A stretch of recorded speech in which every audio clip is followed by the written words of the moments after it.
5 minutes after the hour of 6 a.m., it is Tuesday, March 12th, 2019, 14 degrees outside. Shane Talbot on the line with me from Vancouver, British Columbia, half man, half amazing in the witness protection program up there. Shane Talbot, obviously not his real name. Who would name their kid that? Yeah, after a movie and a movie star. That's right, yeah.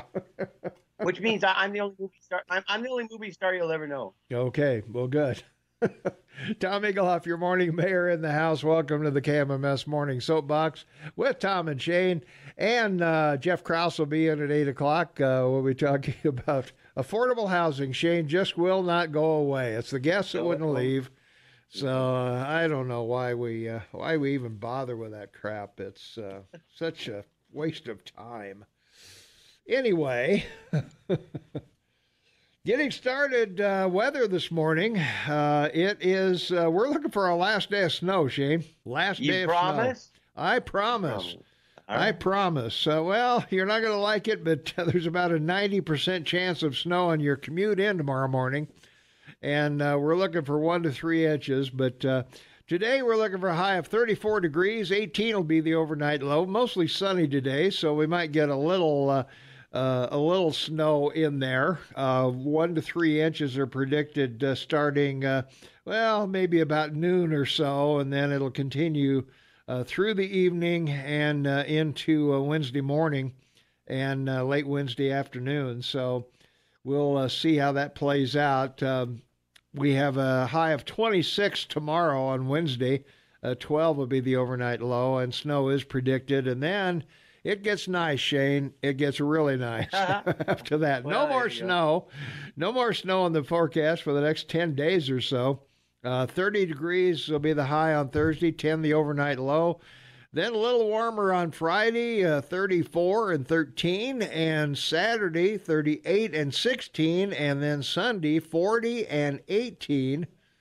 And then it goes all the way up to 46 on Tuesday and Wednesday of next week. So, well, nothing but sunshine here, and 47 to 50 all week long. So Good weather's headed your way. Well, it's going to be pretty nice here for this coming week. So if we can just get through this weekend with our, well, it probably won't be our last snowfall, but it's our last snowfall for a number of days anyway. So, yeah, I'm gonna take it. I think next year you need to put a plow on that big truck you got. I probably do. Yeah. I'll try and remember to do that. Temperatures around the area. Livingston right now is 28 and fair. They've got wind over there. What a surprise. Manhattan is 3 degrees. Three Forks is 2 below over there. And Gallatin Gateway is 14. Ennis is 14. Gardner is 13. And at the airport in Belgrade right now, it is 5 degrees. And as I mentioned earlier, it is 15 degrees at our lavishly appointed studios here in downtown Bozeman, Montana. So we're excited to be here with you today. Warm or cold, we don't care. We show up no matter what. We're just waiting for a great hot Chinook wind across the prairie to come. Yeah, there you go. Well, we're going to get some warm temperatures coming in next week, so we are all excited about that. And spring looks like it might be on the way, but who knows? You're in Montana. It could be 50 below in May. Who knows? That's right. Yeah. Anyway. All right. Hey, on this day in history in 1864, Lieutenant General Ulysses S. Grant, we talked a little bit about him yesterday, assumed command as General-in-Chief of the Union Armies of the Civil War. Of course, went on to become President of the United States himself. 1869 to 1877. Yeah. And he was responsible for putting together the Great Solution, in 1882. Oh, yeah? To resolve the differences between the Confederacy and the Union. He agreed to withdraw the military governors from the South. Ooh, what a guy. So they would reelect him president. Yeah. Which they did. There's always a bench. That's right. Good for them. The boy was not only a military guy, but a politician as well. And just for purposes of history, 1843, graduated from West Point. Guess with who? Sherman. Lee, General Lee of the South. General Lee of the South. Yeah, well, they were roommates, were they? Well, I don't know if they were roommates, but they were cigar buddies. And he was famous for drinking a lot and forming what was called the kitchen cabinet. Yeah. So all of his friends, none of the people in his cabinet, but all of his friends would come in the back door of the White House and sit in the kitchen and drink and smoke cigars with him. All right. And it resulted in the great Goldfish scandal and over gold and a depression. So wow. There you go. One of your major depressions. Jeez. Now enough history. Gosh, I feel bad for him. Yes. Yeah, he got through that depression drunk. Well, it worked for me during the 60s. Yeah. In 1912, the Girl Scouts of the USA had its beginning as Juliet Gordon Lowe of Savannah, Georgia, founded the first American troop of the Girl Guides. So now they're all one, right? They're all one now, but I don't know. I don't know if they can keep. I don't know if they can keep guys out anymore or not. I think it's just going to be scouts one of these days. We seem to accept everything these days, but. Anyway, nothing sacred. In 1914, American inventor George Westinghouse died in New York at the age of 67. Of course, Westinghouse appliances and all that stuff, So. Major store. Yeah. 1923, inventor Lee DeForest publicly demonstrated his sound-on-movie film system called phonofilm in New York. Right. Yeah, in New York. Yeah. And did it change the industry literally overnight? It certainly did, because there were some people who were great on silent movies, but their voices did not work on film. Everybody's going, right. What? He sounds like that? Get out. Yeah. And the first movie was not The Music Man. What Jazz Singer. Jazz Singer, yeah. Jazz Singer. Al Jolson. First talking. In blackface. In blackface, no less, yeah. So. Yeah. 1925, Chinese revolutionary leader Sun Yat-sen died in Beijing. And who cares? Sun Yat-sen. Yeah. The sun set on Yat. And he's still dead. Yes, he is. Thank goodness. Yeah. In 1993, FDR delivered the first of his 30 radio addresses that came to be known as fireside chats, telling Americans what was being done to deal with the nation's economic crisis. So that's right. Yeah. And we remember Jimmy Carter in 1978 trying to tell everyone the same thing. Yep. With a sweater on. Turn your thermostat down to 68. We're running out of oil. Yeah. No oil left. All gone. Yeah. And we did for about a week, and then it's cold. Not turn it down anymore. Forget it. Exactly. Back up to 75. Yeah. In 1938, the Auschwitz merging Austria with Nazi Germany took place as German forces crossed border between the two countries. And we're into the war loss, there. Yeah. Yep, the start of the World War II, or the continuation of World War I. Take your pick. And that was, Prime Minister Chamberlain came back and said, peace in our time. That's right. Yep. From meeting with Hitler, Yeah, we'll all go home happy. We'll just let him go. There just won't be a home there when we get there. Yeah. Well, in 1947, President Harry S. Truman announced what has become known as the Truman Doctrine to help Greece and Turkey resist communism. That's right, and that ended up having a lot to do with Crete. Mm-hmm. Because those people have always fought over that island. Right. Oh my goodness. Yep. Non-stop. Yeah, non-stop. In 1955, legendary jazz musician Charlie Bird Parker died in New York at the age of 34. Movie made by him. Clint Eastwood made the movie about him, Birdman. Oh, Birdman, yeah. Mm-hmm. January 30th, 1948, Mahatma Gandhi passed away, born the 2nd of October, 1869. Indian activist from South Africa who changed the British Empire. Yes, he did. Quite a man. Never fired a shot. Just by going to the sea and collecting salt, imagine. Yeah. 1971, Hafez Assad was confirmed as president of Syria in a referendum. And in 1980, a Chicago jury found John Wayne Gacy Jr. guilty of the murders of 33 men and boys. The next day, Gacy was sentenced to death. He was executed in May of 1994, 14 years later. Shane, what's the deal with being on death row for 14 years? All the appeals to try, but the terrible thing is I remember being a father at the time, how terrible that story was. It started out, I was single, then got married, and then by the time the court trial came around, 84, 85, it was terrible. Oh, yeah. Especially the FBI investigation, because he'd buried all these young men under his house. Yeah. And he was a clown. I know, yeah. Yeah, he performed at kids' birthday parties and stuff like that and whatever, so, wow. Yeah, he was... But I just don't understand our appeal process. I remember when Starkweather, the guy in Kansas, he and his girlfriend went across the country, and he was captured in December of 53, something like that, 52, 53, I forget when it was, and executed in June. Come on, appeals done, over.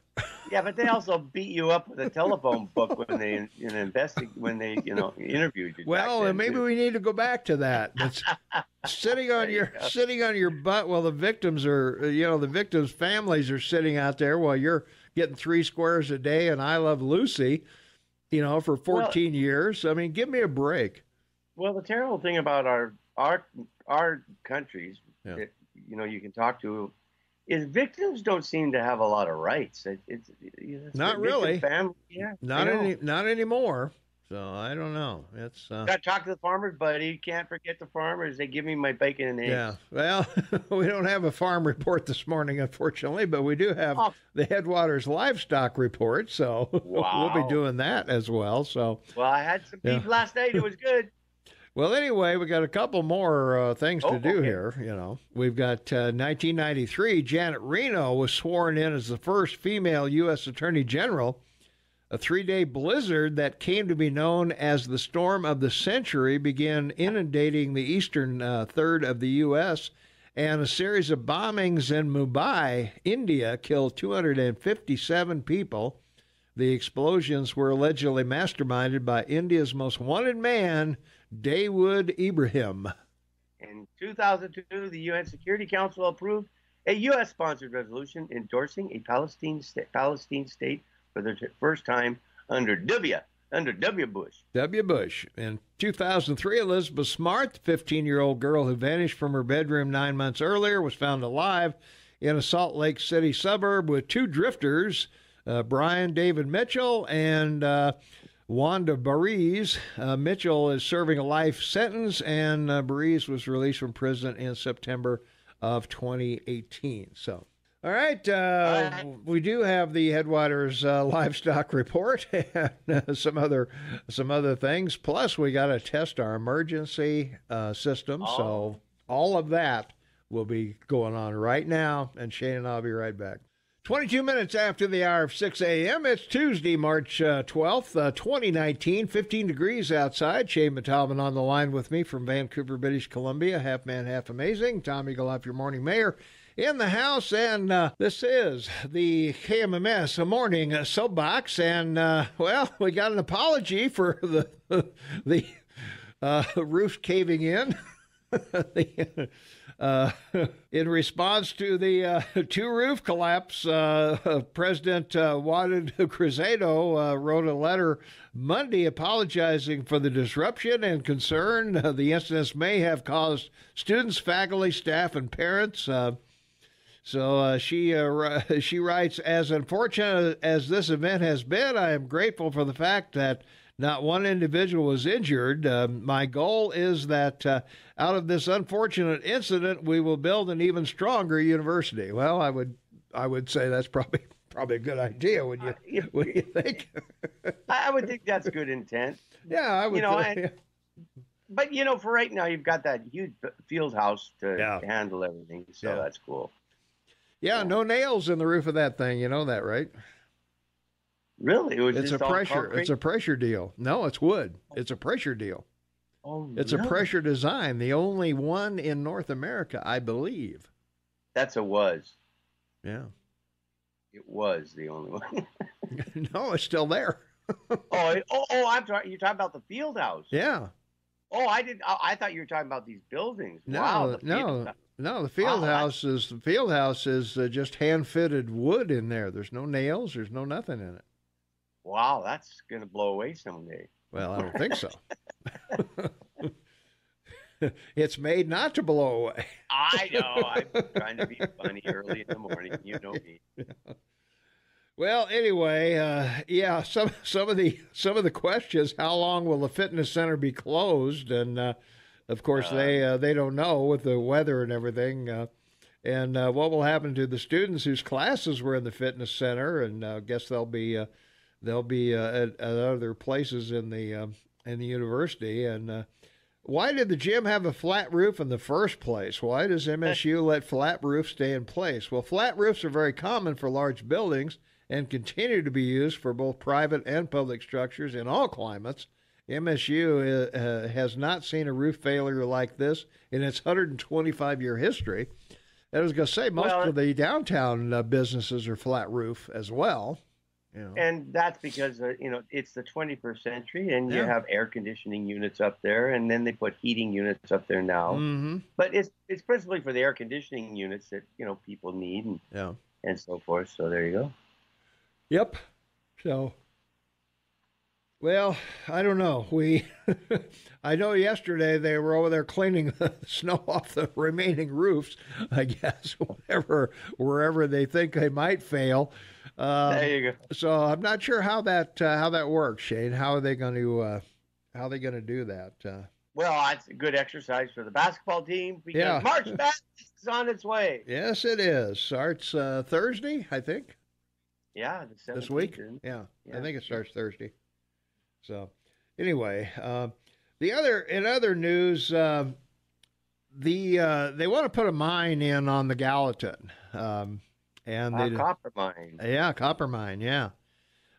So they want to see if the environmental equality people say that this is going to be fine. No pollution in the water. The proposed underground mine. Geez, can't talk this morning. Yeah. Underground mine is on private land. It would extract 15.3 million tons, 1.3 or 13.8 million metric tons of copper-laden rock and waste over 15 years, roughly 440 tons or 400 million metric tons of copper-rich concentrate a day. That's a lot. The only thing I can tell everybody, including environmentalists, is one word: salt. Yeah. Find out if there's any salt in the mine, because salt, water, and copper, cyanide. Yeah, don't mix. Yeah. Mm-hmm. So, but anyway, so they think it's going to get quite a bit. So it's located in central Montana near Sheep Creek, a waterway that feeds into the Smith River, some 19 miles away. So. But the environmental review looked closely at the potential effects of the Smith River because of the immense public interest in the project. Everything in Sandfire Resources' proposal complies with state law, and in addition, tunnels and access openings would be filled with mine waste that had been thickened with cement into a paste, which would cut off any new potential paths for groundwater to flow. So there you go. So hopefully that will work out for them. So I don't know. Yeah, hopefully. I like the way you say that. Yeah, well, hopefully it will work out well for them. when you're talking about mining, drilling, anything like that, anything that can go wrong will go wrong. So I don't know. It makes me sad that we can't do that we can't get our treasures out of the ground, but I don't know. That's the environmental way of the wackos, I guess. So that's right. What can I tell you? So, well, we come back. The limestone logging just won't go away.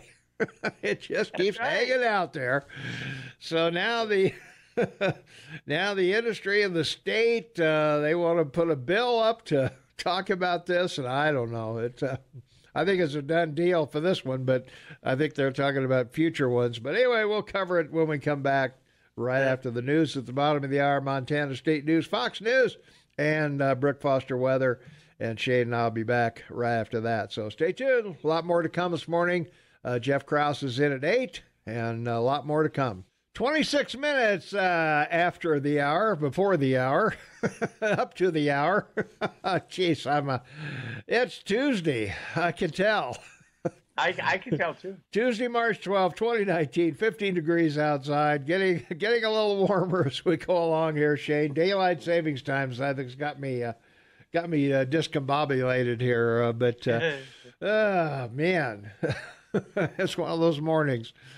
Well, the industry, a Bozeman Democrat wants Montana to offer a logging deferral alongside every timber sale it puts out. So now everyone, you'll have the environmentalists will come in and outbid the logging companies, and we'll have, all kinds of natural resources sitting around with coffee and adult beverages, just enjoying, their... until the beetle kill gets them. just growing. Yeah, just growing. Like growing forever. Yeah. So anyway, House Bill 627, sponsored by Jim Hamilton, would force the Montana Department of Natural Resources and Conservation to accept bids for timber conservation licenses on each logging project it proposes. It would also require DNRC to set separate minimum bids for logging and for a logging deferral, meaning the people who want each one would bid different amounts. So the winning bid would be whichever is a greater percentage increase over the respective minimum bid. So I don't know. I don't know. The bill would expand an option some Bozeman residents use to prevent logging on the 443 acres that we've talked about ad nauseum here. Our Gallatin Front outbid a timber company for the Limestone West timber sale earlier this month, and becoming the first group to win a conservation license blocking an entire logging project. So I don't know. It's yeah. Well, and remember this. Yeah. This is state land, right? Yeah. Right? Yeah.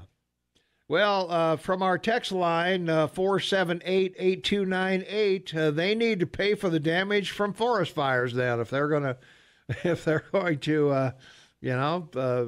set this aside as a timber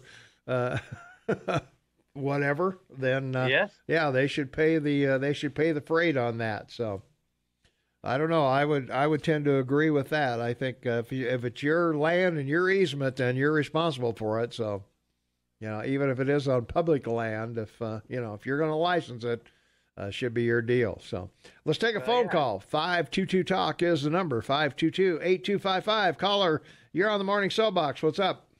Good morning, gentlemen. How are you? Good. Good morning. All right. Just one question. Mm-hmm. Whose money are they going to use to put in the bid for? Well, that's the question. It was from the Gallatin Front, or Save the Gallatin Front. Who fronts the Gallatin Front? I don't know. Yeah, that would be somebody to look for, I guess. I saw a person on the news yesterday morning, I do believe, this early, and he was saying how they're trying to figure out how to do a fundraiser so that they could get the money together. And the first payment... They made the bid with no money? Right, yeah. Wow, okay. They got to raise the money so that they can pay for that bid. Wow, okay. So that should be interesting. That'll be a real interesting can of worms to see what happens with that. Yeah, yeah. Well, have a good day, gentlemen. All right. Hey, thanks for the call. Yeah. 93.1 million acres in your state, and the U.S. government, you'll love this, 35 million belong to the U.S. government, 37.5%. So. Yeah, they own most of our state. Yeah, they own most of your state. So well, theoretically, we own it, Shane. Come on. Well, I mean, you're not a confederation. We are now. the people. We are the people. So I don't know. Yeah. So anyway, I don't know. I agree with the texter. Let's there should be a fire something in the in the paperwork of this. That somebody starts a fire in our 443 acres, then we're going to have another fundraiser. Be careful; they might put in a sprinkling system. Well, I don't know. That would be an improvement, I guess, but. I don't know. What do you call those hoses with the little holes in them? The mulch or something? Oh, like a water hole. Yeah, water hose. Yeah, but it's it's one of those that leaks out into your flower bed or something and keeps it going. Yeah, but the problem with it is that forests go through this process. It's a process. Oh, they do. Yeah. And right now there's nothing really growing on the forest floor because there's no sunlight. Yeah. Well, at this time, there's not anyway, so hopefully we'll get some sunny days coming. Well, it was sunny yesterday, but it was cold, but we'll see. Anyway, we're supposed to have some 40-degree days coming, so we'll see how the sun plays out there, and maybe the forest floor will explode with vegetation, so I don't know. Anyway, before this gets any worse, I got to take a break. We'll be right back. 15 minutes for the top of the hour. It's Tuesday, March 12th, 2019, 15 degrees outside. Good morning, everyone. Welcome to the KMMS Morning Soapbox. Tom and Shane, Shane Matobin in Vancouver, and Tom Eagle, your morning mayor in the house. And, we had a guy accused of burglary, Shane. This is a pretty good story here. It is, isn't it? I laughed when I read it. I know. Bail set at $100,000, and he broke into a downtown bike shop, stealing a pair of sunglasses and dropping his wallet before trying to steal beer from a grocery store, and being arrested for shoplifting at a pharmacy. So this guy was on a roll. You always want to. Yeah, you never want to take your wallet with you on a robbery. That's just a no-brainer. And of course, wearing a sign on the back that says "The Thief." Yeah, right. Yeah. I'm with him. Yeah, right. Well, he faces felony charges of burglary. I don't know. We'll see how that. I think he's on his way to Deer Lodge, more than likely. But police officer reviewing the footage of stealing the sunglasses. So I tell you, this guy, if there's any way not to create a crime, this guy could write a book on how not to do it. Thieving 101. Do not leave your wallet. Yeah, do not be on video. Yeah.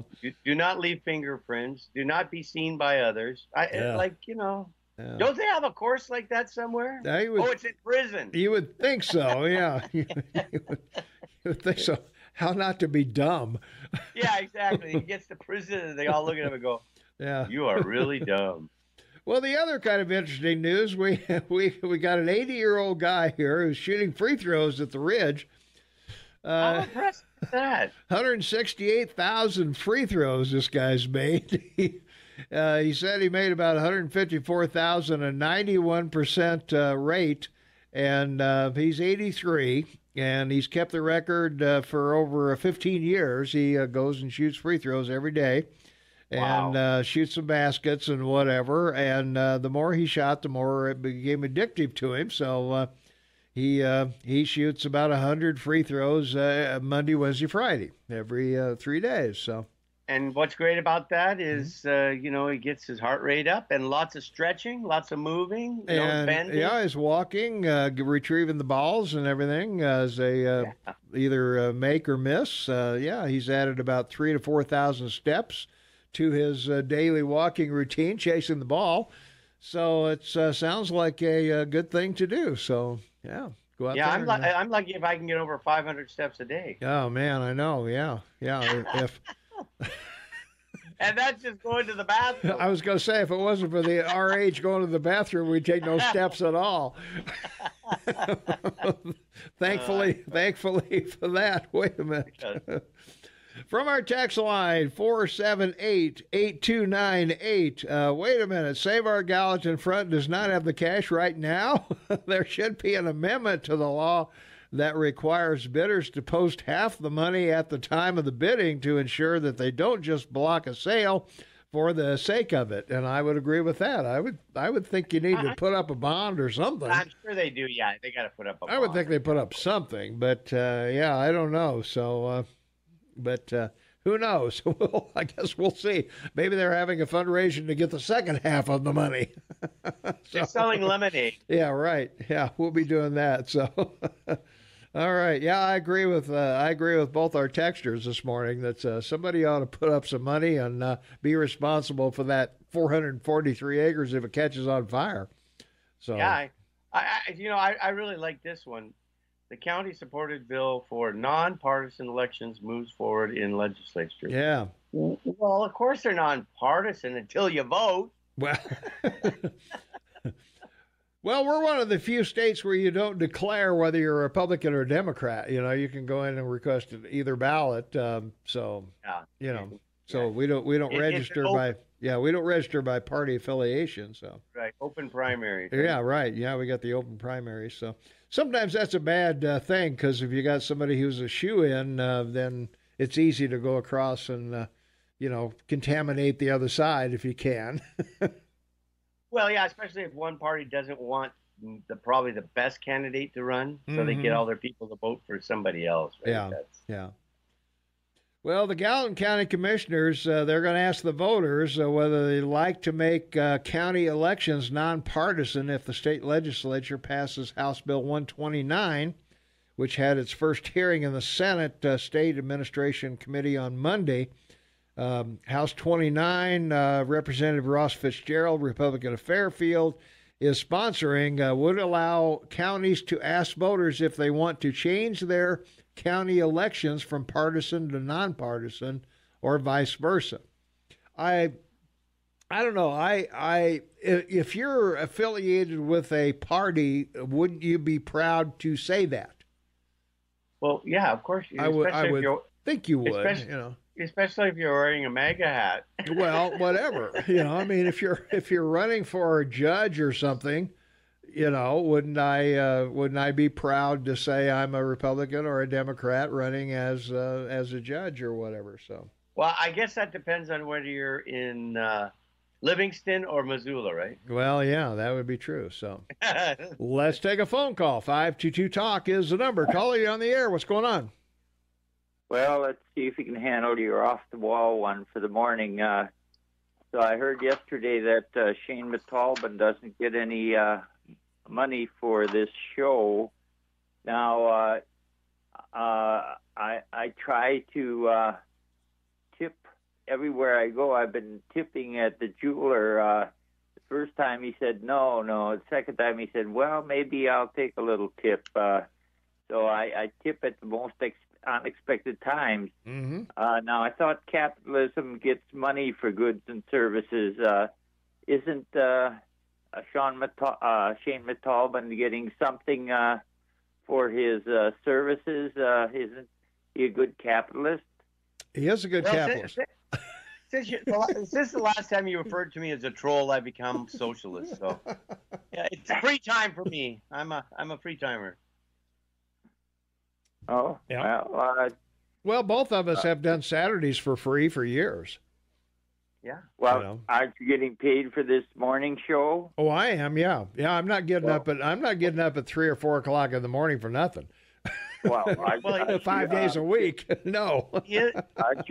tipping He is the righteous eagle man, and he is producing and running the show and I think the offices. So that qualifies. Well, yeah, Shane is coming in August. I'm going to buy him at least a McDonald's hamburger or something, maybe fries too, if I really feel generous. So.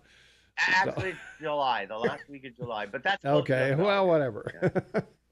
Oh, well, so you do have a streak of socialism in you. Yes, I do. Yes, I do. The world and just straight capitalism. That's right. Well, we give back. We give back to the community, Yeah, sure. And we pay our taxes, which makes us. Yeah, there you are. Yeah. We're redistributing wealth by paying taxes. All right. I got to go here. I got a long break coming up. Sure. Thanks, Daniel. Thanks for the call. All right. Appreciate it. We got to duck out and pay a couple bills. Be right back. 3 minutes for the top of the hour. It is Tuesday, March 12th, 2019. 15 degrees outside. Shane Dobbin on the line with me from Vancouver, British Columbia. Half man, half amazing. My gracious co-host to be here free of charge. Yeah, yes, that's right. A well-trained junkyard dog. That's right. Nice? He is well-trained. But I will fix him up with a burger or something, whatever. So. Yeah, I think someone owes me a breakfast from a. I think McCormick owes you something. Yeah, I forget what it is, but from our text line. 478-8298. Stay with the open primary, and I think city government would be improved if the Bozeman City Commission elections were partisan. Yeah, I would agree with that. I think if I think if they pretty well came out and said who they are, I don't think there's too much difference. I think we pretty well know who they are, but that's neither here nor there, I guess. So, but I think elections, particularly with judges and things like that, I think if they have a political, as I mentioned earlier, in our state, we don't register as a political affiliation to vote in Montana, so. One of the great attributes of your republic is your state judges run for election. And I think that's great. Mm-hmm. I think that's huge. Well, they do, and that's the thing. But I think they should say, I don't, if a judge interprets the law without bringing politics into it, that's the judge we want, I think, right? That's right. I would think so. So, they're knowing their political affiliation, then you have some kind of a track record as to who else do they donate to, and what have they what speeches have they given, what have they said here and there, and you can decide, well, I think he'd be fair, he or she would be fair on the bench, or he or she would not be fair on the bench. So that's correct. There you go. All right, we got news at the top of the hour, all of that stuff, so stay tuned. We're going to be right back, of course. We got Fox News, Montana State News, Rick Foster weather, and we got Jeff Krauss in at 8. We'll be right back. 3 minutes after the hour of 7 a.m. It's Tuesday, March 12, 2019, 15 degrees outside. Good morning, everyone. Welcome to the KMMS Morning Soapbox with Tom and Shane, and Shane Matobin on the line with me from Vancouver, British Columbia, and half man, half amazing, Tommy Galoff, your morning mayor in the house. Jeff Krauss will join us in about an hour or so. Our poll of the day, daylight savings time year-round, yes or no? Daylight savings time year-round, yes or no? Get over and vote in our poll over there. Your choices are yes, give me light after work. No, the current system works just fine. Or C, as long as I can listen to Tom and Shane, I don't care. And give me daylight or give me death. So those are your four choices of the daylight savings time year round, yes or no. So get over there and check it out and get involved in our poll. Go to KMMSAM.com and vote, or on your smartphone, AM 1450 KMMS. Hey, we're also on Alexa. We're also on Apple's, what is it? I forget which one that is, Shane. It's smart. Yeah, it's one of those things you can talk to, and it does things for you. So anyway, we're on that too. The other thing before we get to the 5 things you need to know, Costco and Target are raising the minimum wage to $15 an hour. Costco, I think, has already done that, and Target is going to follow in 2020, I believe. So the Walmart store has saw an increase to $11 an hour. Target right now is $12 an hour, but they're going to $15 at the beginning of 2020. So, boy, I don't know. It's we don't have a maximum wage, Shane. No, we don't. You would think the market would decide the cost of labor. Well, it has in a way. These companies that are announcing it, they're 21st century mega companies, global. Mm-hmm. And they have a huge amount of value and cash flow. So we've talked about this. I think a couple of months ago we talked about it, and I said, companies like Amazon and Google, of course, they should have a minimum wage and start creating a greater value for their employees. I think it's a good thing. It's the 21st century. Time to move up, baby. Yeah. Well, but when you pay the bottom people $15 an hour, you've got to also raise the upper people as well. That's where the problem comes in. If you could just raise the bottom people at $15 an hour and leave the other people alone, but they aren't going to go for that. Probably not. They are probably going to say, "Hey, what am I, chopped liver over here? Yeah. I've been working here 82 years. Come on, give me a break." And therein lies the probability. And there's no question, and we're going to talk about this with Jeff Krauss. The affordable housing here is getting off the charts. We're at $400,000 for a house here in Bozeman, and that knocks most people out of the running to move here. But although people are, but nevertheless, are we going to get teachers? Are we going to get firemen who can afford those rents, or nurses, or that kind of thing? Are we going to price ourselves out of the market where people can't afford to live here? So we're sort of damned if we do, damned if we don't. We could either raise prices for all of us and everybody make more money, but everything costs more. So, where's the benefit? Yeah, well, we should talk to Jeff Krauss. Maybe the city should start paying people to leave. Well, maybe. I don't know. But at any rate, from our text line, I will take daylight, not death. There you go. Okay. Good for you. I have a limited amount of daylight in my life, so I'll just take that. Yeah, you need an option for standard time all year long. Daylight savings time is stupid. All right, so there you are from our text line there. So, yeah, if you want to text us, our new number 478-8298 478-8298. So give us a shout. Thank you for all the people for the great response so far to the poll. That's really cool that you're paying attention. Going to the site. Yeah, go to the site and vote. Yeah, and remember, you can download all of our shows you've missed. That's right. Yeah, if you missed any of our shows, any part of our shows, we put them up every day, and you can listen to all of them. And we, in fact, Shane, I have to let you know, because this is pretty cool. We just passed 500 downloads. We have 516 downloads for our shows. So that's more than Shane and I even imagined we'd get.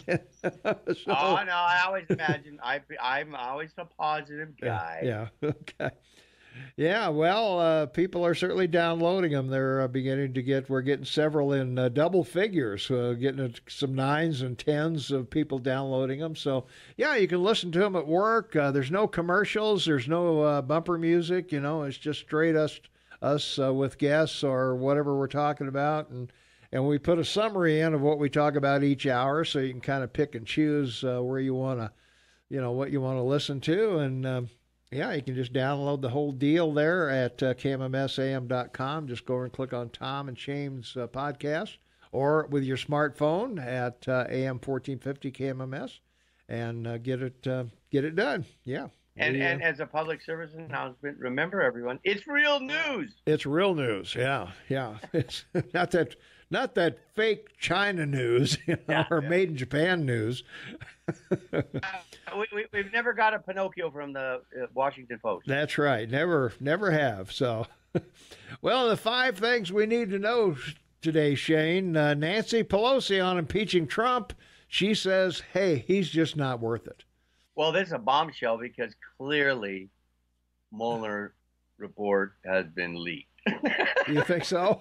Oh, God, yeah. So you think there's nothing there, huh? Nothing there, baby. You think it is? Nothing there. Well, I think Nancy sees the writing on the wall that they need to get operating on 2020, and if they continue this going after Trump, that's just going to energize his base and is going to make it tougher for them in 2020.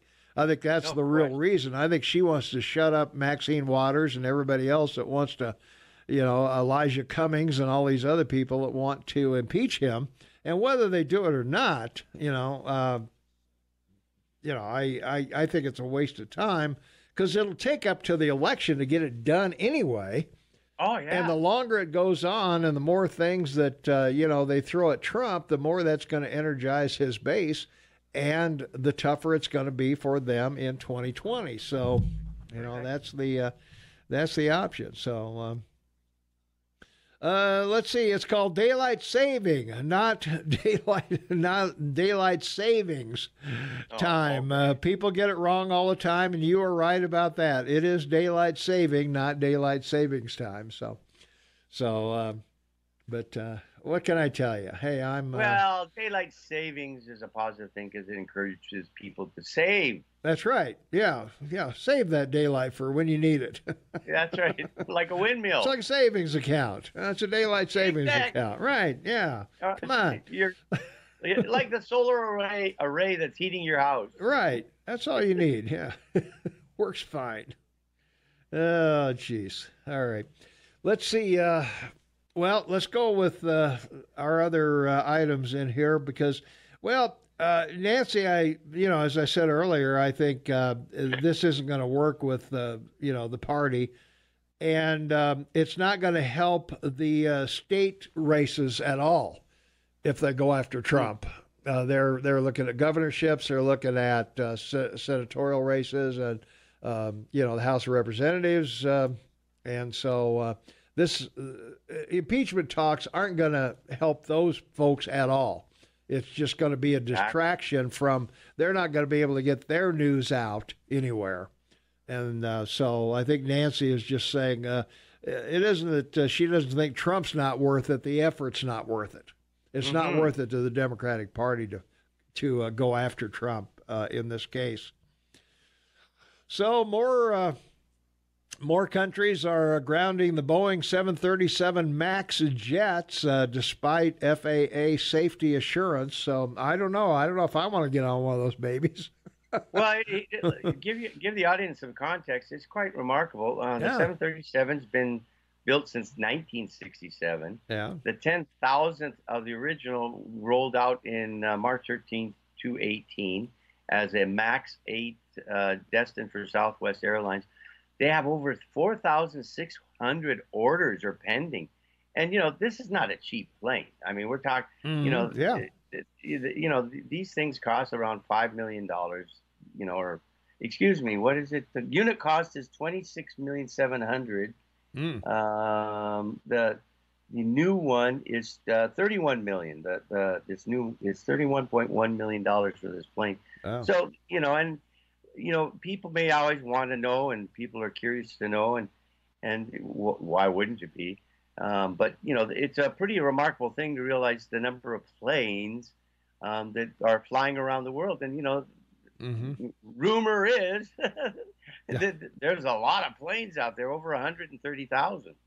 So, there's a lot of planes out there flying around that are commercial and private, and it's a big industry that they're going to shut down in 12 years. Yeah, I know. So what's the big deal?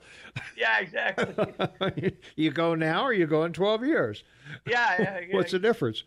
Exactly. Well, I heard something the other day that I find really, really hard to follow or swallow, I guess I should say, is that the what happens to this plane is apparently the nose rises for some reason, and it goes into a stall, and then it falls to the ground. Well, apparently, and I find this really hard to believe, they forgot to put the correction of this in the instruction book. That's right. So I can see the pilots there, the guys flipping through the book. Well, yeah. What the hell what's with the nose up thing? He's flipping away. And not only that, but in North America, Canada, the United States, a pilot has to have 1,500 hours to fly this plane. Yeah. Apparently the pilot that was flying it only had 300 or 400 hours of flying. So, that's another one of those issues. Well, that was the co-pilot. The other guy had like 5,000 or 50,000 or something. The other guy had a bunch of hours. So, but okay, well, yeah, you need the co-pilot to turn it off while you're flying the plane. Apparently you do. So I don't know, but anyway, I just found that hard to believe that. Oh shoot! We left the instructions on how to keep that plane from crashing out of the instruction book. Come on, are you kidding me? Yeah, it's one of those photocopy errors. I don't know. That seems there might be liability there, buddy. That seems a little far-fetched to me. I don't know, but anyway. Well, we've got. Let's look at our text line one more time. 478-8298. For daylight savings time, move the clocks halfway between and leave them there. There you are. We'll just move your clocks half hour ahead. We'll be fine. Yeah. Yeah. No problem there. I like that idea. Yeah, let's go with that. Yeah, the texters are on it this morning. They're doing a good job. So I like that. Yeah, we'll just move them half hour ahead and we'll be fine. Yeah, exactly. All right. Well, Venezuela, once again, the U.S. is going to get everybody out of there because they are poised at the edge of the cliff. Well, and it's interesting because 3 weeks ago Maduro told them all to leave, and the Americans, said no, we're not. This is our embassy is our land. We can stay here if we want. Yeah. But sad story because Venezuela's got 31.5 million people. And, they're saying it could turn into another Syria. 2 million people have left already, and they say another 5 million could go. So, ouch. Yeah. Well, I would imagine, if all the dogs and cats are gone, not much else you can do. Well, are you down to rats and mice next, or what? The monkeys, the birds, and the lizards are running towards Colombia too. I was going to say they're getting out of Dodge. Yeah, exactly. So, well, I don't know. That's such a mess, and the bad news is that China and Russia are still siding with them, with Maduro. And well, they've got huge amounts of money invested in that country. Well, they do, yeah, and the oil and everything else there. So, yeah, they've got a big deal on it. So, all right, we got to take a break. I know. Okay, go. It's your man. All right, we'll be right back. Hold that thought, though. You want to give a tease on what you're going to talk about when we come back? No, just you. I'm going to talk about you. Oh, good. Okay, I can't wait. Maybe we won't take this break then. No, we'll be right back. 23 minutes after the hour of 7 a.m. It is Tuesday, March 12th, 2019, 15 degrees outside. Good morning, everyone. Welcome to the KMMS Morning Soapbox with Tom and Shane. Shane in beautiful Vancouver, British Columbia. Tom, your morning mayor here in the house. And coming up at the 8 o'clock hour, Jeff Krauss will join us, and we'll be talking about, they tried to, once again, they're going to try to do affordable housing, and we'll be talking about that again. I don't don't know. It's I think we could probably just play a replay of past shows that half hour or that hour. But anyway, we'll see if there's anything new on the horizon that you want to deal with. But I don't know. It's I don't know, one of those days. But let's see. The MSU spokesman Becker says that this is an unusual winter, reinforcing the roof collapses, referencing the roof collapses, I should say. I'm not sure how long he has lived in Montana, but I have lived here all my life, and this is not an unusual Montana winter. Instead of worrying about building more buildings up at MSU to bring in more students, maybe they should worry about the safety of the ones that are already there. So that was from our text line this morning. So we appreciate that information for us. So, yeah, well, let's see. We've got Mueller's investigation apparently is funded through September. So, exactly. So does that mean we've this is like the groundhog seeing his shadow? six more months of Mueller. Yeah. Well, it's just one of these things where, at what point does it become irrelevant? Yeah. I mean, seriously, it's one of those things that you look at and you see what's going on. And there's no question that everybody pretty much knows what hasn't happened. Yeah. There's no collusion. I mean, even if there was, collusion is not a crime. Conspiracy is if he paid Putin to fix the election, then we got something. If Cohen had taken a $135,000 check over to Putin and said, "Hey, Vladdy, fix it up," then we might have something. But I don't know. But anyway, I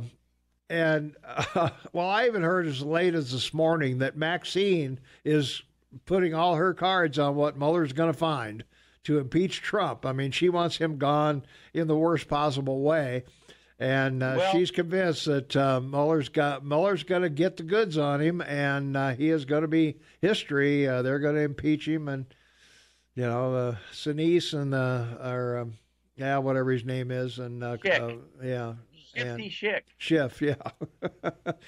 Not Sinise, not Gary Sinise. Yeah, sorry, he's a great guy. Yeah, the shiftless Schiff guy, and Elijah Cummings, and all those three are out to get Trump any way they can. And, if there's a way to do it, they will find it, I'm sure. So let's, continue on. So let's take some phone calls. 522-TALK is the number, 522-8255. Call you on the Morning Soapbox with Tom and Shane. What's up? Hey, I just had a thought. Yeah. Once we get to the end of this report and they decide that there's no collusion, pretty much like that judge said the other day, like there's really no collusion in this report. Does the Democratic National Party and all those idiots have to pay the money back? I don't know. You mean the $37 million they've spent? Yeah. Sure, yeah. Well, no.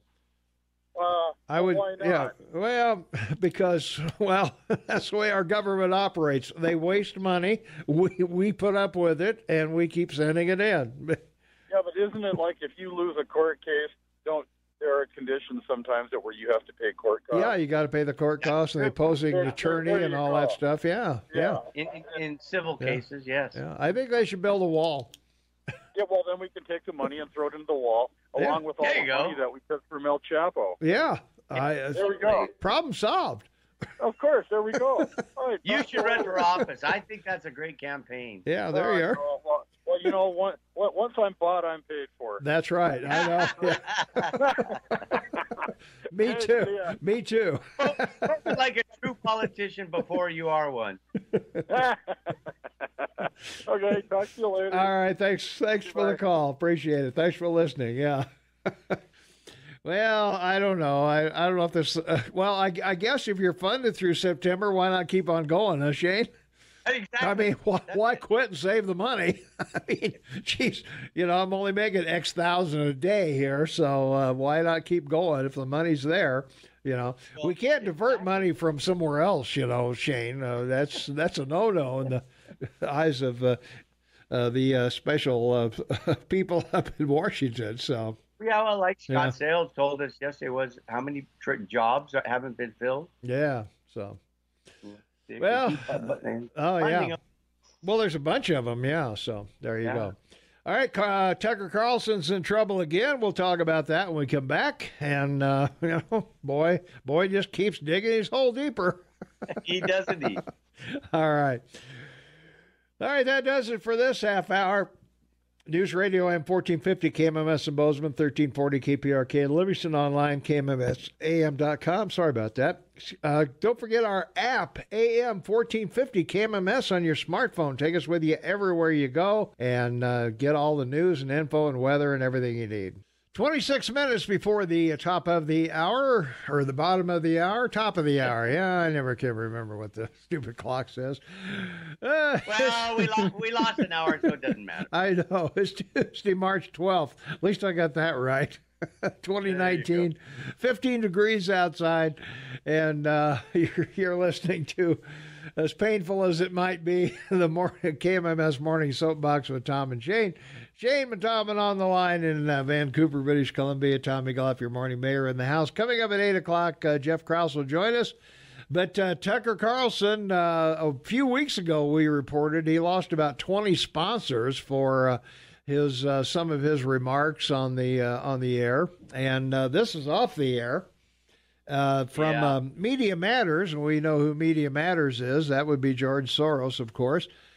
Media Matters reports in an unearthed audio released Monday, Fox News host Tucker Carlson is heard calling Iraqis semi-illiterate primitive monkeys. So, wow. There you go. And saying Afghanistan is never going to be a civilized country because the people aren't civilized, and declaring that the Congressional Black Caucus exists to blame the white man for everything. So, and what makes this even more interesting, Carlson made the remarks during calls to the Bubba the Love Sponge show. Now, if you're not familiar with Bubba the Love Sponge, we have a listing of the top 100 talk shows. The Talkers magazine puts out a listing, right. That Rush on and Sean's on and all the people you hear. Well, Bubba the Love Sponge is number 49 of the top 100 talk shows in the country. So if you think Bubba the Love Sponge is some, off-the-wall guy in his basement doing a blog, he's not.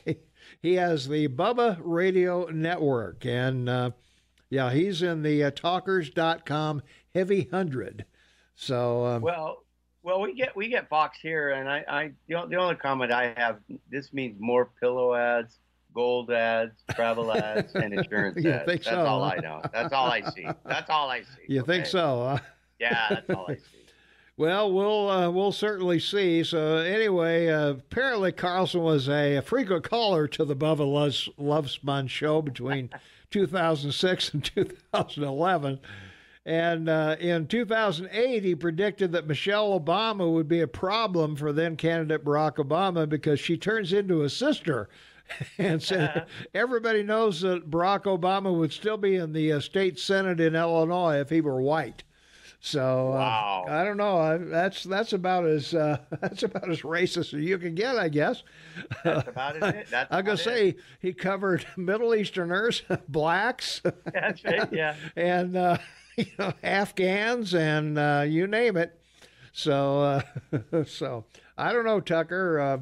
You may want to clean up your act a little bit. So I don't know. He may be called on the he may be on the verge of losing a few more sponsors, keeping that up. So I don't know. Well, the great thing after Pelosi said that no impeachment yesterday, the only thing that the media could talk about was this cougar incident in Arizona Zoo where the woman climbed the fence to get a selfie. Yeah, with a cougar, with a black cougar puma. Yeah. I mean, seriously, like really, like you climb a fence. Mm-hmm. Oh, I know. This was her Mexican impression. Okay, that's a stretch. Okay, so 125 attacks by cougars in North America in the last 100 years, 27 of which were fatal. So these are dangerous cats. Mm-hmm. We have a lot of them because we do live in the wilderness here in Vancouver. Yeah. And you only have to go 10 minutes anyway, and you're in the wilderness. And a lot of the parks, people do have incidents with cougars in the parks when they're out with their dogs and biking. It's really quite amazing. Big cat. It's a very big cat. They are pretty good sized cats, yeah. Yeah. Yeah, I remember every once in a while, you know, if you want to see any animal do anything, go to YouTube. And yes. I saw a leopard jump in the water and drag an alligator out by the neck. You know, hey, they're good eating, I guess, and they make neat shoes for myself. Big cats will eat anything when they're hungry. Well, that's for sure. They certainly will. So, something else we got going on. We've got legislation to end public elk hunting. So I don't know about that. House HJ 18 amounts to an all-out slaughter of our public elk. It should be called the Galt Family Protection Act or the Galt Family Welfare Plan. Representative Wiley Galt's thing is he's the sponsor of this, I guess, and he's part of the same Galt family that were the very first folks to sue the state of Montana regarding our most public-friendly stream access. So the resolution makes elk shoulder seasons permanent, includes extra cow elk tags, allowing for party hunting, and extends these late hunts to public land. It's insulting to all Montanans who value wildlife and our long-standing ways of ethical hunting. So there you go.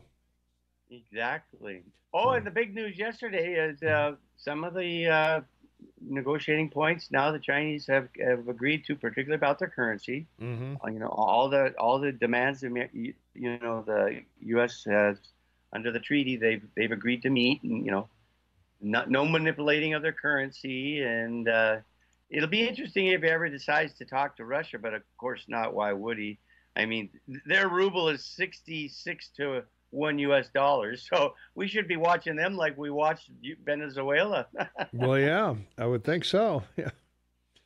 So, boy, I'm looking for any news we've missed here. The let's see. Now, I'm not finding very much that we haven't already talked about, Shane. Really? That's a good thing. That is a good thing, I guess. So, I don't know. We're just too efficient. Too efficient. That's it. Yeah. Yeah. Okay, well, I'll just mention commodities. Oil is at 57, and Brent 67. Natural gas 277. Gasoline 182, up because of the winter month. Heating oil $1.99, not bad for the bad winter, as we've talked in the past. Gold $12.99. Trying to hold 1,300. Silver is 15.5. And where's that lithium? We're always looking at lithium, right? Yeah. But you know, wheat is 427. Soybeans 878. Nice. Look at that. Yeah, there you go. That's a good thing. Steel is at 3,800, up $55, and aluminum is 1,800, down 25, and lithium is at 112. Holding steady. Your electric car is not going to get more expensive yet. All right. Well, I finally found some news here, Shane. Okay, good. This woman drank 6 beers in a Target dressing room, hung out for an hour, then left. That's the news of the day. So I wonder if she left her cans behind.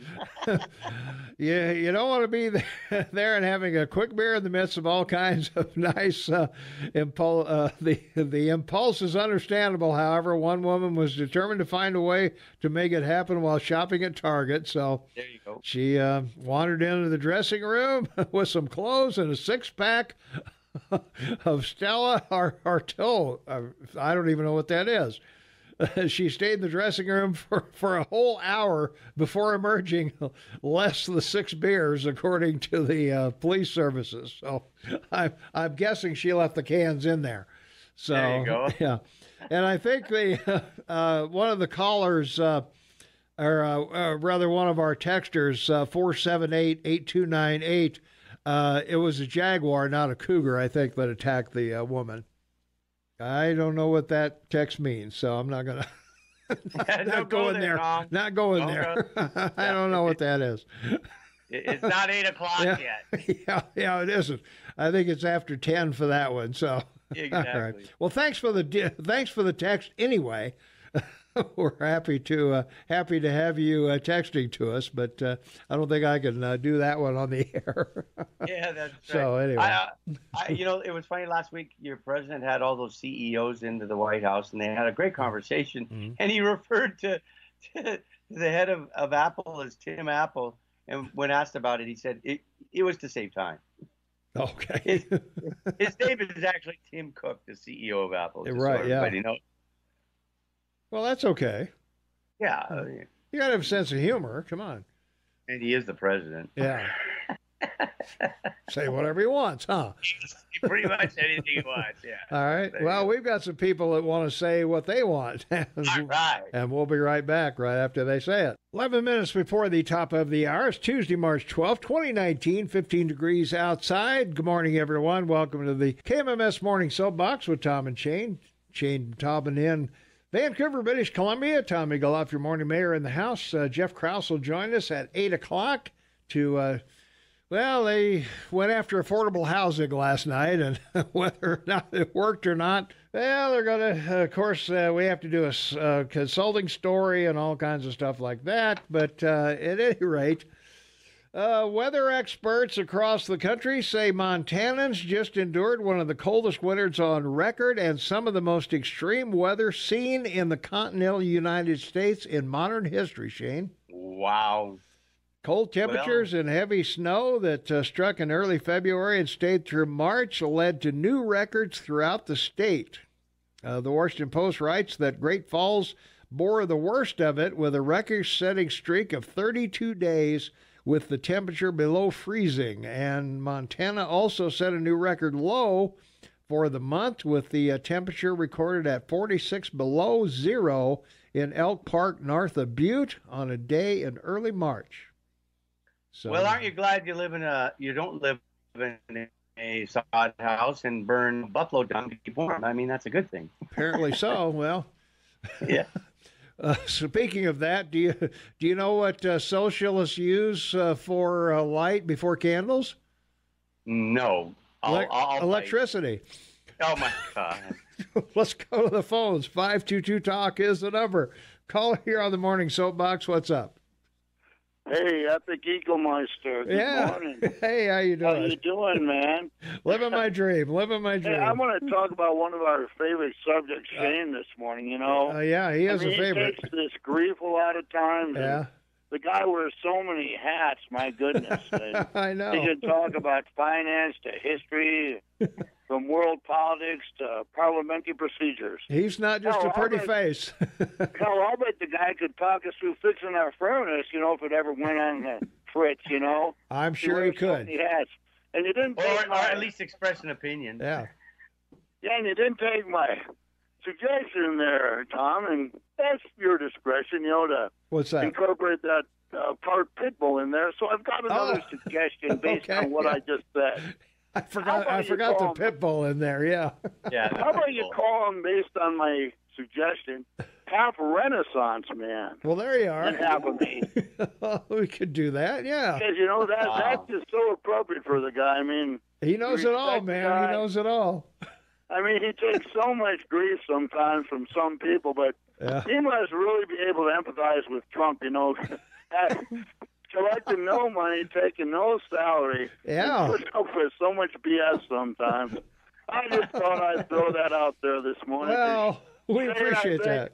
I think I speak for most of us. I think I speak for most of us when we say we really appreciate you. Keep up the good work. All right. Hey, thanks a lot. We appreciate it.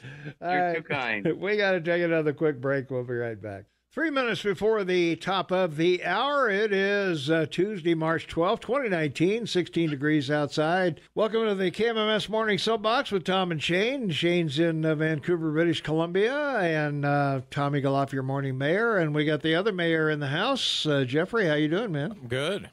Just we're going to talk about the affordable housing You're kidding me. report. Wow, what a surprise. Affordable housing. I had no idea. Well, it's great stuff, man. And the shocker of all time is what we need is more supply. Whoa! Oh, okay. Wow! What did that cost? What did that study cost? Yeah. What did that study cost? Oh, yeah. Wanted to know. The thing is, I really appreciate this because it lays it all out there in a way.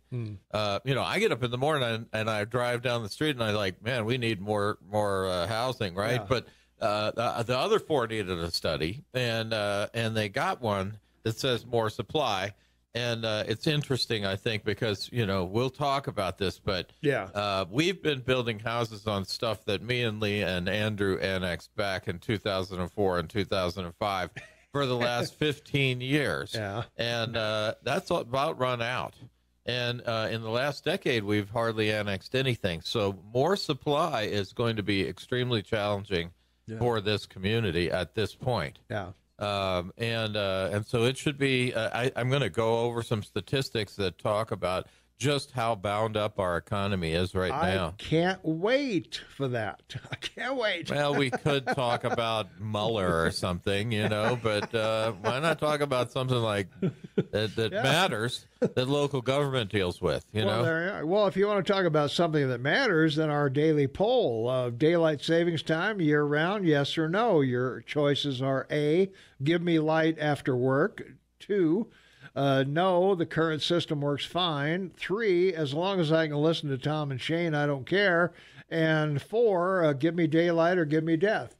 Oh, I love daylight savings time. I love the long afternoons and evenings, and so give me daylight savings time. All right, you got it, man. We'll vote for you. I got it. Yeah, I know I do. I've been living with it my entire life. I was going to say, yeah. Suddenly, it's this agonizing imposition. I don't think so. Yeah. Well, right now, 52% say yes. Give me light after work, and give me daylight or give me death is second at 21%, and then no, the current system works fine, or as long as I can listen to Tom and Shane, I don't care, are tied at 13% each. So there you are. Tom and Shane bringing up the rear. Yeah, yes, we are, as always. In a matter of speaking. Yes. All right, Tom and Shane and Jeff will be back right after the news at the top of the hour. Yeah, we're going to have to talk about affordable housing yet again. It's a topic that won't leave. It's the guest that won't leave. So we'll see if anything has developed when we return. So don't go anywhere. We'll be right back with the Morning Soapbox right after this. 3 minutes after the hour of 8 a.m., it is Tuesday, March 12th, 2019, 16 degrees outside. I guess Brooke Foster needs a formal invitation to give the weather. I don't know. She's sitting there like, oh, you want me to give the weather now? And I'm going, yeah, give the weather. Why don't you? I love the way that young lady talks. Yeah. She is pretty cool. So that's why we have her here. We had a caller off the air talking about the bark beetles and wondering if our severe weather was long enough and cold enough to maybe do something about our beetle kill that's been rampant the last few years. So I don't know what the length of time and the temperature has to be to kill these things, but I know it's pretty intense. Well, bark beetle's not the only invasive species that's moved here over the years, Tom. There's at least one other two-legged one, but I'm not sure whether that cold spell was enough to discourage them either. Yeah. There are things that discourage them, though, but particularly the cost of housing in Bozeman. Well, that too. Yeah, got to get rid of them. It just depends on which invasive species we're talking about at this point, right? Yeah. From our text line, 478-8298, for those who tout the need for affordable housing, need to recoup salvageable materials from job sites and landfills. It's the dinosaur-sized waste in rebuilding industry that no one ever addresses. So, really? So there's a bunch up on campus right now, isn't there? Yeah, salvageable building material. I was going to say, there, and at whatever's left from the fire over on Babcock. I guess. There's some roofs and walls material up there. Right. Yeah. HVAC systems. There you go. Yeah. So we. Well, I've often wondered about that. That we've got the Habitat for Humanity store out there in Belgrade, or is it Belgrade? Yeah, the Belgrade Bruce Industrial Center there. Yeah, Bruce Industrial Park. Yeah. And I mean, you can seem like you go in there and get windows and various appliances and stuff. I don't know. I haven't been out there in a long time, but they have all kinds of stuff out there that. I'm a little speechless on that comment. There's a whole industry around recycling building components, but they have to be worth something, Well, they do, yeah. But I don't know. And anymore, it seems like we're going more to aluminum studs than we are wood studs in a lot of the building that I see around. I mean, well, probably not in houses, but at least more in the industrial. Steel, though, right? Buildings. It's steel. Yeah. Well, yeah, I guess they're steel. I don't know. And then there's the load bearing would be steel, but I think the studs are aluminum. There's a lot of steel studs out there. Mm-hmm. Okay, they're very thin steel studs. Are they? Yeah. They're straight, right? That's one thing, right? Well, that's one thing about them. Yeah, you don't have to hold them in place while you nail them. Yeah, bend them, soak them, and bend them. Right. Yeah. And then when it gets 32 below, they go pow when they snap back in place. Yeah. I know. Yeah. Pretty fun. Reminds me of my building days in the Army. Well, one thing that is true is building materials are very impactful. The cost of building materials is very impactful right now on the cost of housing. Mm-hmm. It is. It's there's been a sort of a reversal where even with Big Sky blowing and going as hard as it is, and sucking all the labor up there and being such a challenge to compete with. Building materials costs have risen so significantly that they've become a larger percentage for some builders rather than labor. So, both of those things, the competition for labor and the competition and then all of the things that are affecting building materials really are causing any kind of catch-up to be unlikely. Yeah. From our text line again, take a film crew out to Logan and watch what comes in a year. People are definitely. I think you go out there and scrounge enough to maybe build a tiny house at least. Well, how much of it is contaminated? Well, that's true. You don't know. You don't know. Right. Yeah. That would be one of the issues. So. I guarantee if it were economic to pick the dump, for building materials, somebody would be picking the dump for building materials. I would think so. Yeah. So from the article this morning that was in the Daily Chronicle that you guys are. You need 1,460 housing units to serve the population today, and what's our median price point? Like 400,000 or something like that, a little over 400,000. Well, let's talk about Okay. Yeah, let's talk about the economy. The best thing about this report, and I think it does sort of boil things down really well. It was its bird's eye view of the economy as it exists today. Jobs in Bozeman have increased 4.4% a year, adding 11,000 jobs to the city inside the city limits since 2012.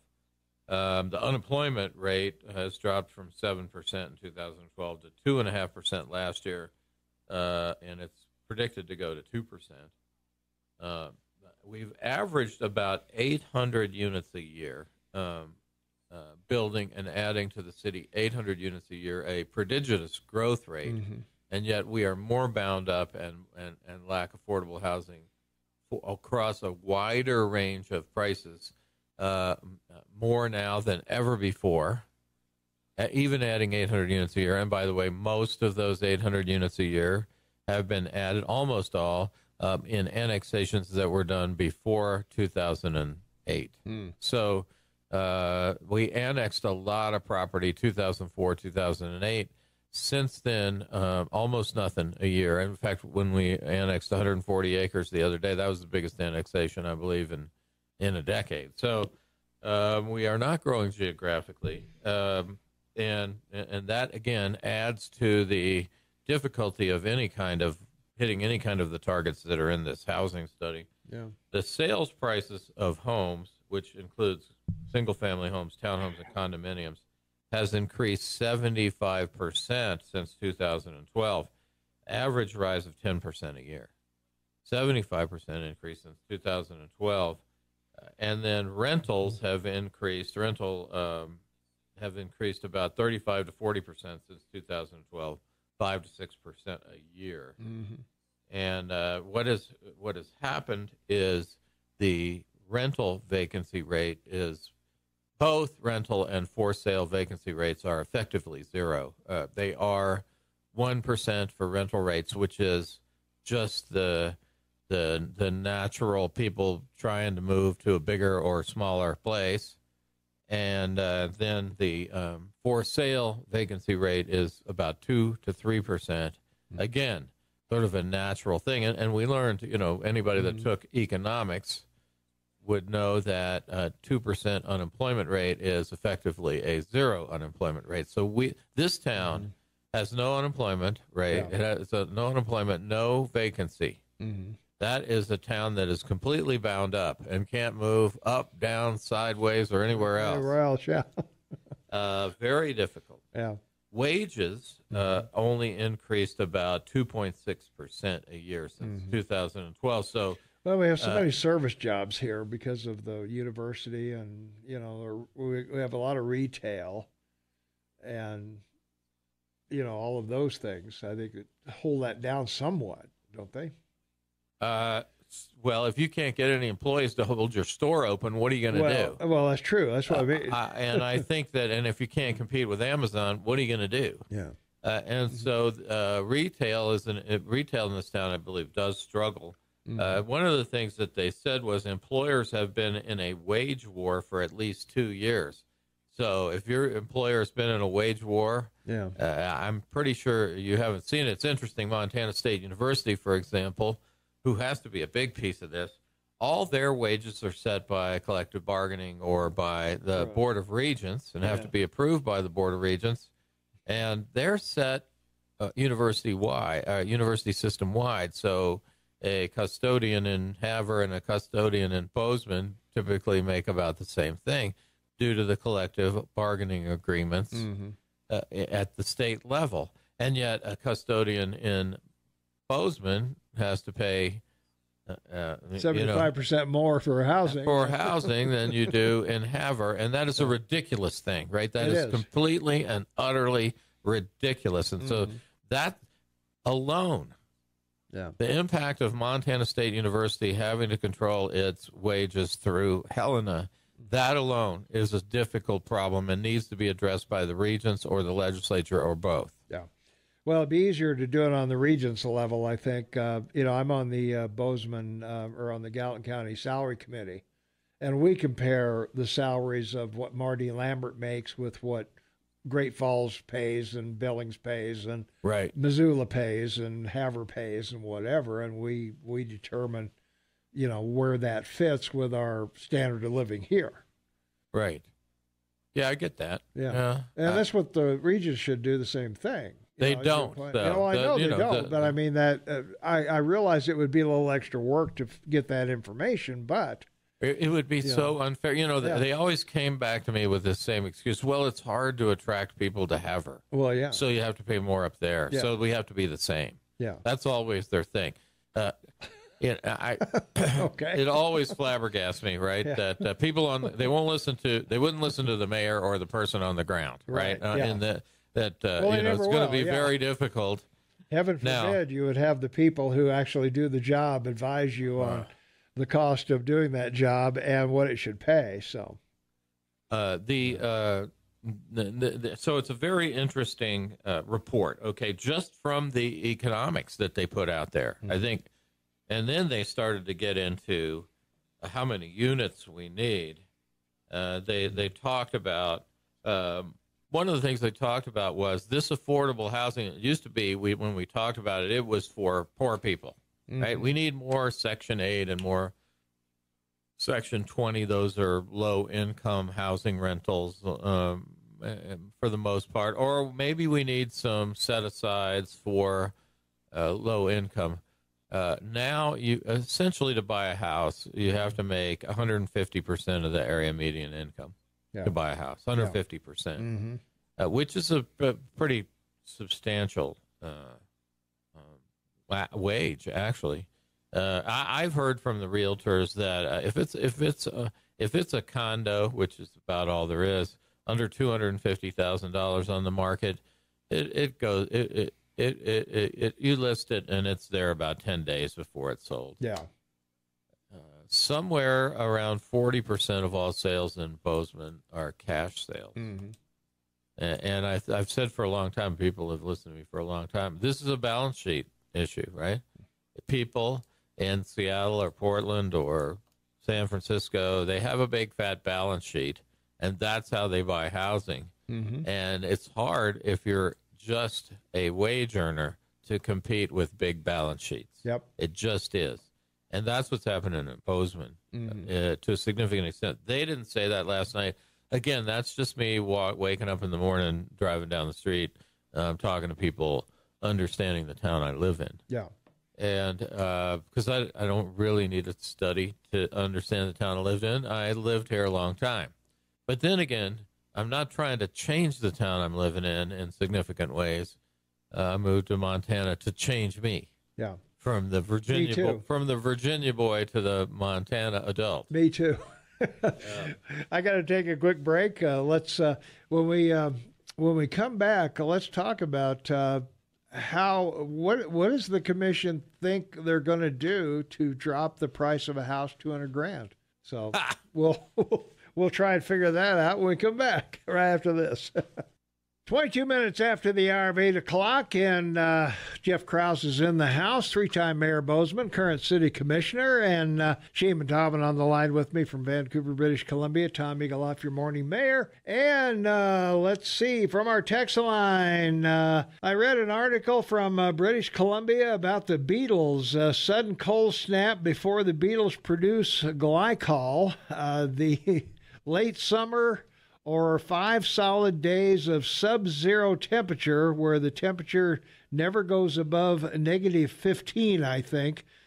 Can't remember the exact numbers. Mr. Krauss and Mr. Eaglehoff have touched on a sensitive issue that a lot of us perceive as problematic. Move here to change yourself, not to change here. And that's, I think I came here to be a Montanan. I didn't come here to bring other states' crap with me. Yeah. I came here to get away from it. Fact check. Yeah. Fact check is winter temperatures sustain less than 40 degrees, 35 to 40 degrees below zero for a 5-day period will kill the larvae under bark. And in the fall, if the temperature drops 20 below or lower in the fall, for sustained 10 days, it will also kill the larvae. Interestingly enough, the larvae have a natural antifreeze, but those temperatures cause them to freeze, and when they thaw, they burst. So 50% are killed in a cold winter, and another 50% can be wiped out in cold falls. Yeah, that doesn't sound like, I don't think even the record winter didn't sound like it got, we didn't have sustained temperatures below 40. No, not below zero. We did not. No. Yeah. Part of the day we did, but not. That's not continuously for days and days anyway. No. Amazingly enough, the beetle is the largest or the second largest insect species, only to spiders. Okay. Well, okay. He's not just a pretty face. It's a spider and beetle world we live in, isn't it? That's right. What do they say? You're never more than 6 feet from a spider? I had never heard that before. What a great phrase. Yeah. Between Cancer and Capricorn, there are 10,000 spiders an acre average. How many spiders do we eat a year? I don't know either. Yeah. Ask the Chinese. Yeah, I don't know. Let's take a phone call. 522 Talk is the number. Caller, you're on the morning soapbox. What's going on? Hey, so this is your favorite. This is Andy. Yeah, Andy, what's up? So I've got a question for Jeff. Yeah. So Jeff, why did you and the rest of the commission vote to give rich and wealthy developers a $700,000 break on a brewery and maybe use that funds to subsidize housing for people that can't afford it? If it's such an issue, why did you give that money to wealthy developers instead of those that want to buy a home here? Well, so we're talking about the tax increment finance district in Midtown, 7th and Durston is where it is. Yes. And of course, that money is to do redevelopment. And if we do get a project that comes along that says we want to build housing, we would certainly use TIF money for housing. But isn't there housing included in that building on the top of it? I think there is some, yes. Yeah. We all know it's going to be, it's not going to be a full. I mean, it's going to be basically snot on 7th Avenue. It's at the corner. we know that. So?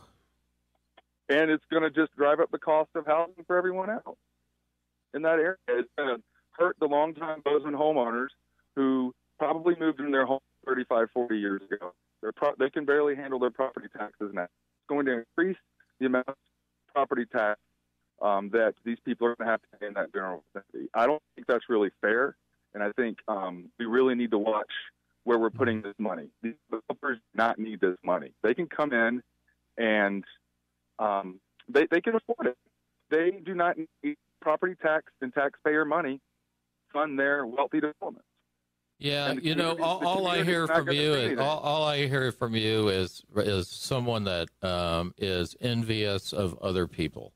That's all I ever hear from you, Andy, is wealthy developers, greedy developers, yada yada yada. I live in a house that was built by a developer. My previous house was built by a developer. My previous house to that was built by a developer. My previous house to that was built by a developer. I think I've never lived in a house that wasn't built by a house builder or a developer. And so, when you cannot say developer or builder without putting greedy in front of it, you've played all your cards already. I don't need to hear another thing from you. Now, let's talk about the $700,000, all of which goes into infrastructure on the corner of Durston and 7th, which is a critical intersection in this city. It is also very important that we begin to incentivize development on 7th and in Midtown rather than everything going downtown. And that's what we're trying to do with this incentiving. They will have to build it all before they get the money. And then they'll get a reimbursement if they build the building and if they build the infrastructure. And the money goes to the infrastructure. Now, which we would build someday anyway. And the source of that money will be the property taxes paid by that building. And it has a certain payback period. That's the deal. And any other interpretation just comes from your inability to say the word developer without putting greedy in front of it. Okay. I call it why I see it. Okay. I'm up against the break at the bottom of the hour, so hang on. Or if you want to wait or call back or whatever. You want to wait? Sure. All right. How long are we looking? We're looking at 3.5 minutes. Yeah, I'll wait. All right. We'll be right back with more. Jeff Krauss is in the house, three-time Mayor of Bozeman and current City Commissioner. Tom Eagleoff, your morning mayor. Chef Shaman Tobin online in Vancouver, British Columbia. How you doing, man? Haven't heard that word in a long time. Yeah, there you are. All right. We'll be right back with more right after this. 25 minutes before the top of the hour. It is Tuesday, March 12th, 2019, 17 degrees outside. From our text line, 478-8298. On a, let's see, well, we got three of them here. I heard you're never more than 6 feet from a rat or a mouse. And what about the tax increase for bike paths and parks? Not happy with this, and on a fixed income and the property taxes are going to force me to choose between health care, food, and shelter or my house. Thank you, Jeff. I'm so sick of nobody ever giving it to ignorant Democrats like Andy, and I think until Bozeman puts a cap on spending and balances the budget, they need to quit annexing in more properties as a tax grab. And we've still got Andy on the line, I think. And I won't keep you guys too long. I mean, I know you guys want to take other calls. I have an idea, and I'd love to get Jeff's perspective and yours as well. Yeah, sure. First, as far as the wealthy developers go, I just call it like I see it. That's where I'm coming from, Jeff, and it's obvious. Secondly, I believe, and the numbers are there, that probably one of the most expensive parts of a home in Bozeman is land. Yep. Now, as far as these big tax increment districts, why can't money towards, let's say, purchasing a land trust? So the city or the county owns this land. People can come in, build their home, not own the land, pay the mortgage in the home, and they're for the upkeep of their property. Why can't we look outside of the box at ideas like this instead of just giving tax out to those that don't need it? Well, in my opinion, the biggest problem you have with doing something like that is how do you decide who gets the home? How long do they stay in it?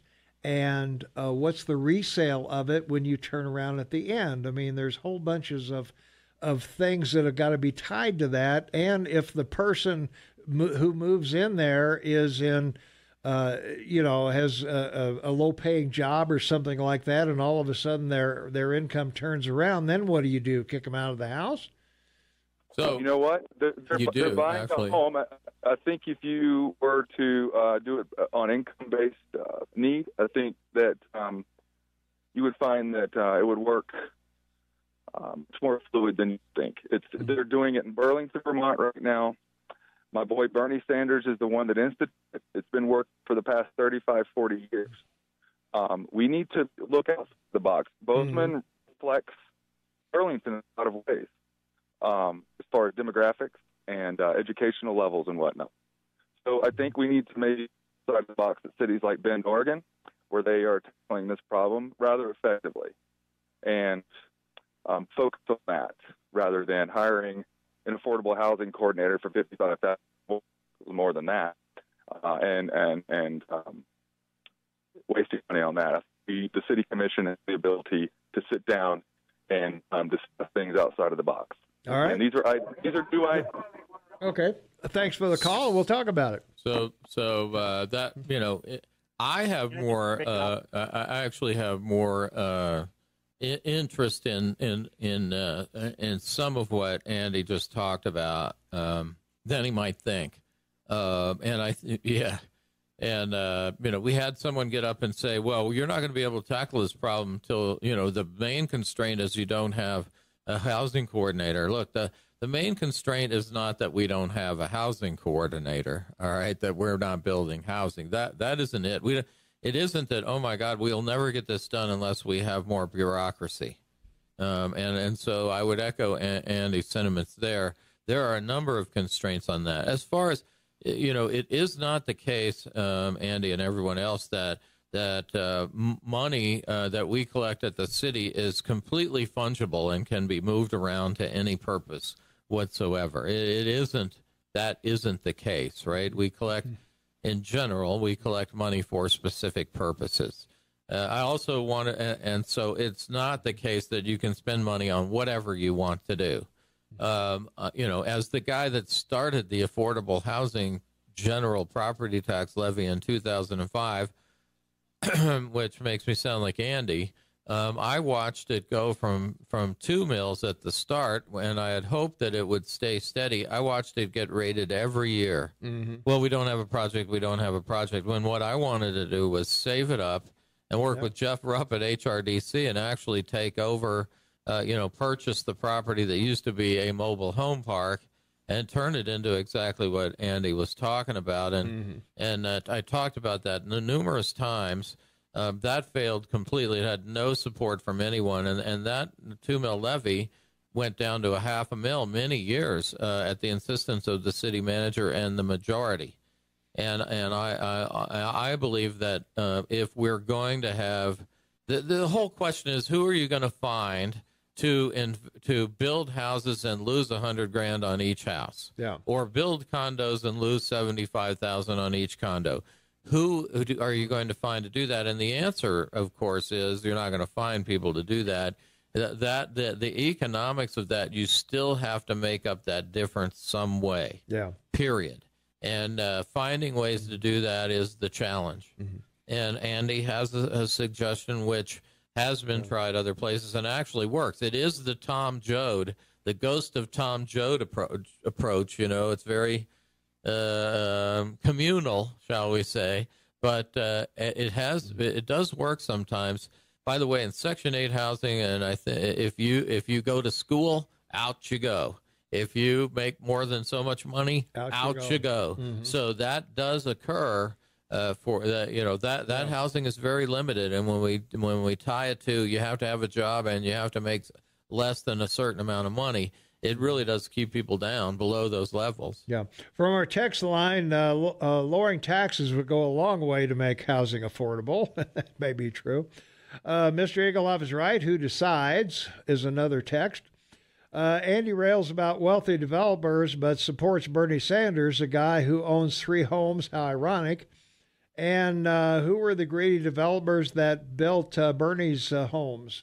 So... Yeah, I think I echoed a little bit. Yeah, Bernie Sanders, multimillionaire. How did he get to be a multimillionaire working in Congress? I can tell you, I didn't get to be a multimillionaire working for the city, as a city commissioner, and nor did I ever believe that I would. And so this question of supply. We need 6,000 homes by 2025 of all kinds, mostly, apartment rentals and somewhere around 2,500 owner income and somewhere around 3,500 renter income. All right, we got to take a break. We'll be right back with more from Jeff right after that. Well, let me take this phone call. Caller, you on the air? Well, nope, guess not. Okay, well, that worked out well. All right. We'll still take a break and be right back. 13 minutes before the top of the hour. It's Tuesday, March 12th, 2019. 19 degrees outside. Jeff Krauss, 3-time Mayor Bozeman, and current city commissioners in the house. And let's see from our text line, Jeff, who on earth wants to be a landlord with all the constraints on property rights? And if I hit the lotto, I would build houses at a loss. The loss would be tax deductible. And land trust with big block Soviet apartments for Andy the Bolshevik. There you go. So, there we are. Oh, well, sorry, Andy. I shouldn't have laughed quite so loudly at Andy the Bolshevik, but, Well, anyway, it is funny. Yeah. So anyway, about housing and growth and impact let's and talk all about that. it. So for decades now, we've been all angsty and, growth has got to pay for itself. Right. And this study puts all of that in complete perspective. Mm-hmm. We will not be able to add 6,000 units to meet the affordable housing crisis, right, and make them pay for themselves. It's just nonsense. Those two things are incompatible. We must have the discussion in front of the city commission whether we want to subsidize these units and subsidize growth and subsidize greedy developers, quote unquote. Yeah. with infrastructure and outright payments, or whether or not we want to say enough, let Belgrade and Manhattan soak it up, and the unincorporated area. That has to be our discussion in front of the city commission, and it has to occur relatively simply. We cannot blithely just accept, we need 6,000 units. What are those? Even if we prioritize and say, well, we only need the renter 3,200 to 3,700 units, let's just subsidize those. That still isn't growth paying for itself. So if you're on the growth doesn't pay for itself side, we must make growth pay for itself. You're on the side of $500,000 apartments and condos and houses. You just are. Yeah. And we need to have that very frank discussion so that we are not constantly sniping at each other over those two diametrically opposed issues. Yeah. And that's my little rant for the day. One of the questions really was asked by the developer, how do we get more development? And I would say 40% of the population of Bozeman is like, are you kidding me? How do we get more development? But remember, most of that development occurred on land annexed in 2004 through 2008. Yep. Let's see. I'd like to see Andy pony up his money and do some developing and see how greedy and wealthy he feels. Let's see. Andy sure gets my blood boiling. He is a victim of his own inability to accept people have to work hard to get ahead in life. Please stop calling. And let's see. I think he gets people fired up. Those were so two. Yeah. I think we got some calls, so that's good. And texts.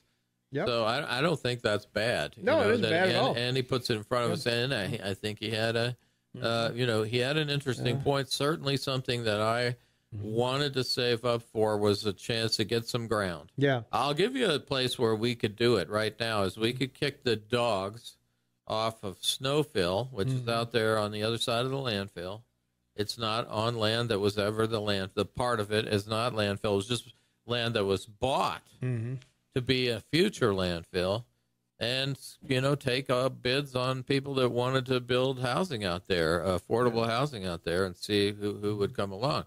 I don't think that'll happen, but, looking around at how we, the land costs are astronomical around here, the labor costs are astronomical, and the building costs all over the place are astronomical. And that's not a good place to start digging yourself out of a 2-decade hole. Yeah.